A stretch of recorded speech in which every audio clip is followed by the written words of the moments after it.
Hello and welcome to episode 40. Let's see what we're going to play today. Both of the series are coming to an end. We basically need one last game in Vienna and last three games in Philidor. We have been up through a great struggle in that last Philidor game. I was playing very suboptimal chess, and we are playing white pieces, and we are going to play Vienna, classical Vienna with knight c3. Not really the classical Vienna, but we are going to play our system with g3. And hopefully we will be able to beat our opponent. It's one of the strongest opponents we played so far in the series. We are playing AM Fuentes, 1536. We are still almost 100 points away from them with 1454. So today's game, all we need to do is achieve a half a point, and Vienna will beat Botvinnik system in this series. Unfortunately for us, and it's very unfortunate, the Botvinnik system have lost one game, one half a point in one of those games where we have not been able to convert the advantage. Now we are getting the classical setup of this system, and very topical. Black will try and castle long. They will also try and put the queen on d7, pressuring the h3 pawn. So, and then we will have the option to threaten the bishop with move f4, and then maybe attack the center with the d4 as well. So it will be very interesting to see how this fight develops. White decides, opponent decides to castle short. So that in itself is interesting.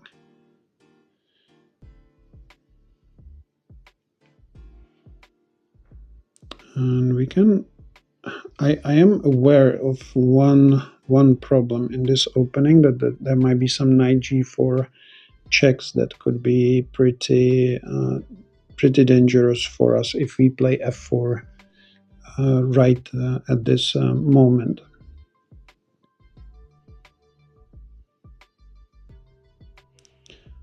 So I feel like I will just slow play this a little bit. Then I will allow the queen to play on d7 to hit the h3 pawn first. When you think of black's position, the black will need to come up with some plan, and their plan will be possibly to hit us with the move f5. So in this case, we are going to play very quietly. We play d3 first, because I want to give black a chance or choice to play queen onto d7. If not, we can play f4 ourselves now, but we will need the king on h1 instead of usual h2. And I believe f4 is still a good move here. So let's go with. Might be too premature.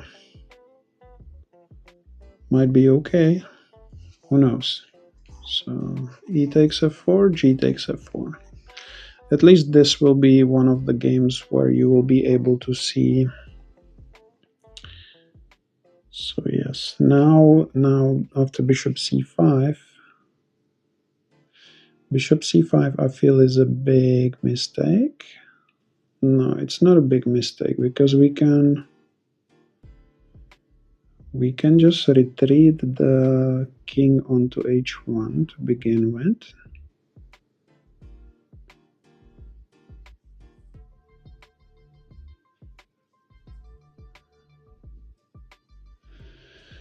Bishop c5. We can play d4, but they will go back, and we don't have the push on d5. So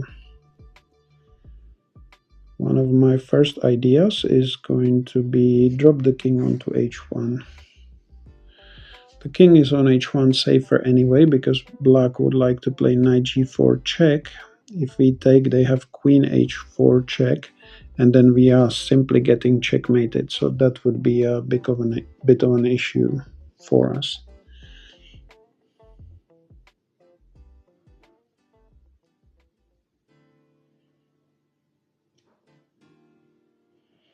But here we can ask actually what is black's plan in the center.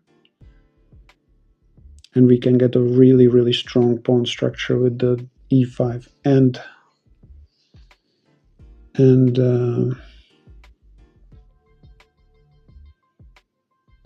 f5.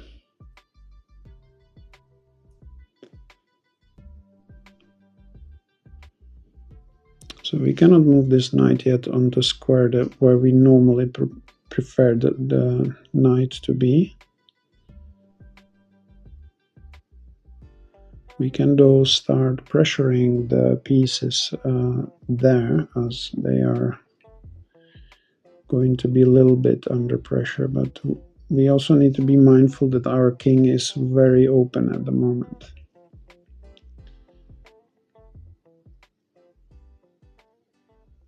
So one of the moves that I might want to be playing is f5 and then pinning the knight to the queen.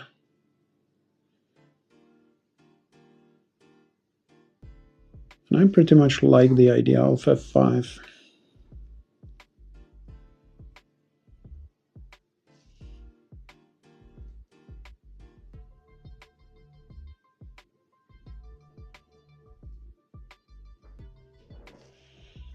So eventually we might want to try and push with the move to e5, but we will also try and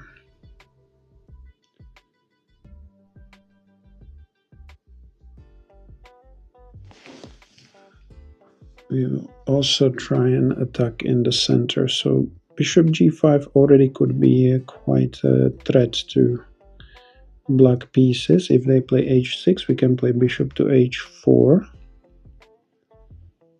And if they play g6, we have the en passant, and then we have the most likely winning move, knight d5. So we are going to put pressure on the knight and create a really strong pin. One of our ideas could be also to play e5, putting even more pressure on the knight. As you can notice, we have the rook that is supporting the pawn. We have the knight that can always jump into the game. This knight is threatening to go on to d5. So we have quite a few trumps in the position right now.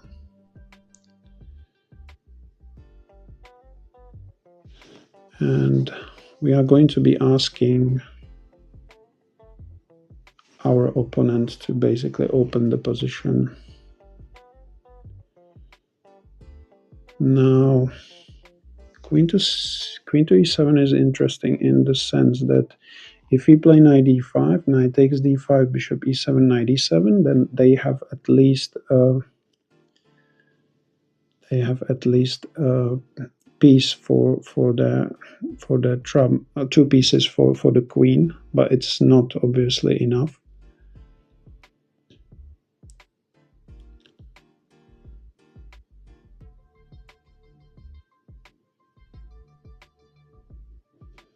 We are going to continue with this.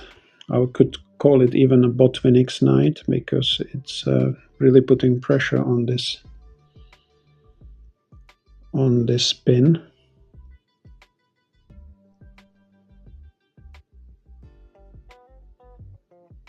So queen has to go back. And as you can see, black is basically struggling to find a good plan how to deal with our pieces. And right now I feel like we will strengthen the center, so we don't have to worry about the d4 pawn, and we can start moving our knight and our queen into the attack. So we are going to strengthen the center first. The good thing as well, if you have the knight on e2 and rook on f1, that all the possible forks, if the knight jumps here, they are protected with either the knight or the rook.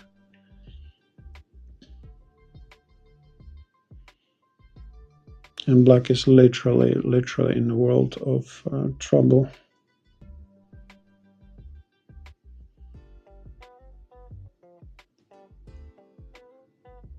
And since this bishop is misplaced here, it cannot really help with unbreaking the pin. And the knight here, as you can see, after c3 is completely useless. So we might want to play knight to f4 and get more pieces into the game.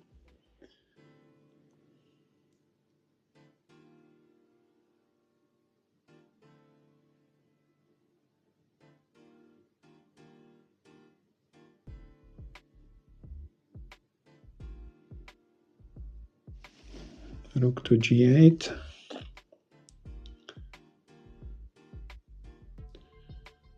Looks like a reasonable move, but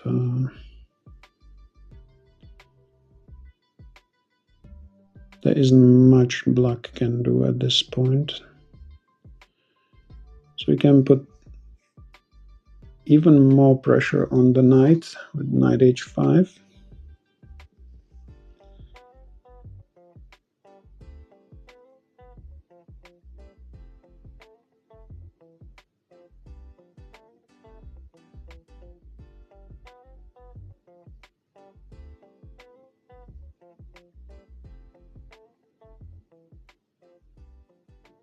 Maybe this gives the chance to black to take a knight to h5 here.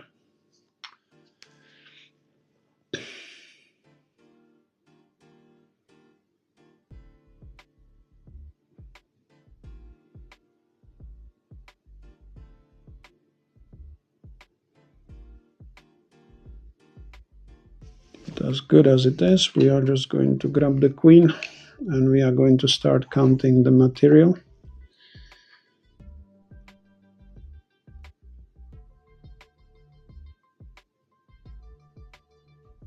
Now obviously playing king g1.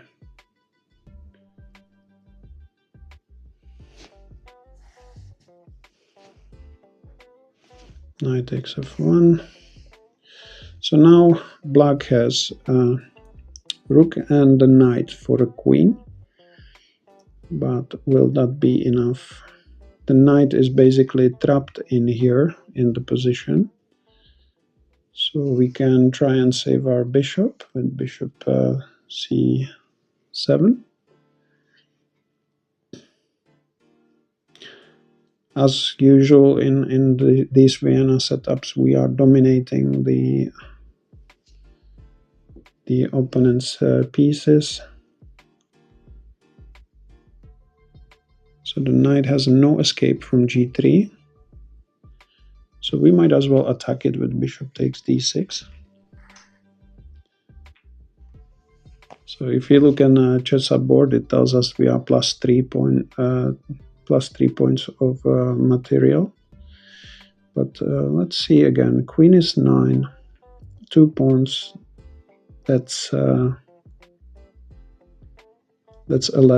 and rook is 5, and knight is 8. So 11 minus 8, that's plus 3.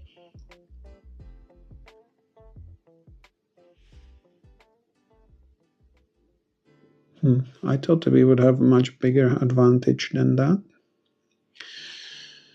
So white is capturing a pawn, but obviously that isn't enough as we are capturing with the bishop.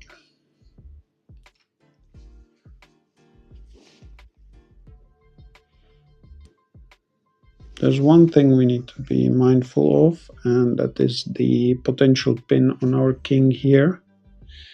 But right now, black is resigning.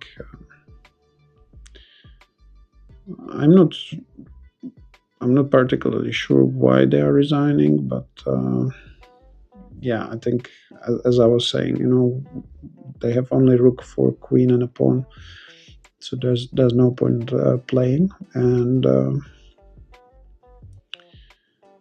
yeah, our job is just to play safe. Maybe we don't really have a safe square for our king, but it doesn't matter now that we have won the whole world. So maybe we can actually put a king on to h1, but black is now threatening to take on f5. So yeah, one of the moves might be just simply to play bishop c7, again hitting the rook. If the rook hits our bishop, we can just fortify the bishop with the queen f3 move. It's really not much that black can do to our pieces. We are controlling all the entry squares into the position. There's not much tactics that would work. Knight d4, cd4, bishop d4 check. It's only going to win some 3 pawns for the knight, but it also helps our rook to develop. There is maybe slight potential that we would make some mistake, but I wouldn't believe that black will have so many chances. But there is like some, let's say we play like this. Black maybe play here, we can play there. Bishop c6 could be a move here. And let's say we will put the rook somewhere safe, maybe on b3. And now black can have some ideas with these type of moves, but it's just not, it's never enough, and lots of pieces of theirs will be hanging because the queen is like really powerful. So yeah, this is again fantasy chess, and resigning was probably the best move the opponent had on plate. And this is another thing that can happen when you bring the bishop naturally outside the pawn chain, the dark square bishop, then play d6. Then oftentimes we have this maneuver with bishop g5 and knight d5, and this pin is very strong. Also, there is like a slight regret of this game that black did not go for the long castling and play some more accurate moves. So we were able to win without much of an issue. So I hope you enjoyed this series. The series now concluded, and the Vienna is beating the Botvinnik, so the e4 is stronger than the c4. And I must say that most of the games with e4 felt more natural and much more simpler in a way. So my preference is definitely for Vienna if I would be playing just for fun. But let me know in the comments if you prefer the Botvinnik system or the Vienna. And I'll see you in the next game.